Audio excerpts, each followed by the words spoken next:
piece itself was commissioned by Alice Tully to celebrate the 200 years of independence of America. I mean, she chose Messiaen because Messiaen was then, as he was alive, perhaps one of the greatest living composers. I mean, you know, and it's quite interesting. I mean, you can think about America in all sorts of ways. He was immensely impressed by the Far West and the great national parks and the fact that they represented what was left in America of untouched nature.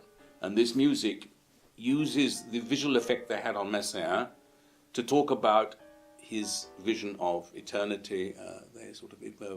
They gave him religious experiences, if you like, and this music is very, very powerful in a totally modern language, describing how this untouched nature represents for him and for us, probably all of us, a sort of metaphysical vision of a celestial city.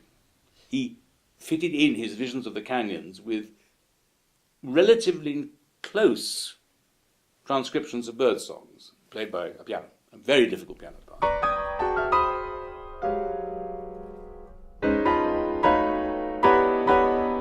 The idea is that it's one huge natural event.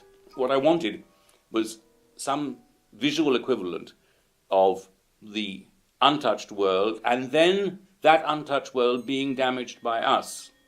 And Messiaen would, I think, be absolutely in favor of that.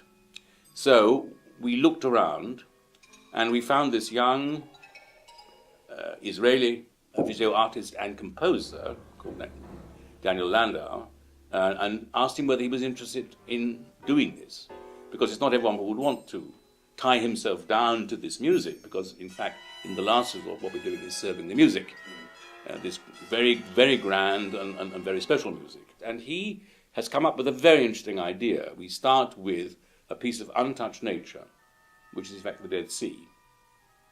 The Dead Sea is a natural phenomenon, but we are destroying it. In fact, in 30 years' time, it could be that the Dead Sea doesn't exist anymore. Now, undoubtedly, the Great Canyons will still exist in 30 years' time, but what we will do to the atmosphere and what they become as a result of that, we don't know.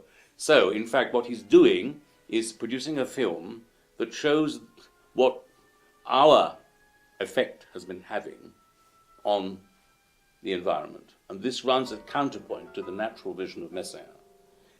Very daring, if you like, but I think very potent and very important. This will be a sort of mixture between a walk through MoMA and a concert. But I mean, I will show them something that is really a cutting-edge event. I mean, commission a film to go with the music, that's a really rather unique experience. We end up with a sort of reference to the Last Supper, which is very important, obviously. I mean, the end of the Messiaen piece is a vision, the great chords of C major, which are a vision of Jerusalem in the sky.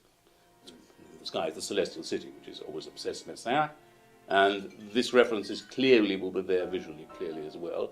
And in between, we go from the Dead Sea and the Dead Sea giving birth to things, to visions of what we have done to industry, what industry has done to us in terms of landscape, how we've polluted things. I mean, it will be a very strong and rather, perhaps sometimes quite difficult thing to see.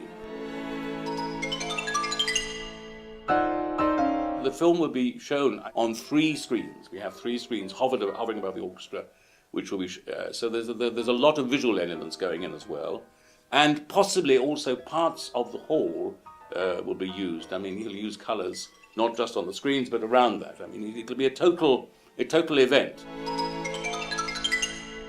Particularly in the context of a work that was actually commissioned for America, it seems wonderful to be able to bring this event back to America, enriched, we hope, with this extraordinary visual element as well.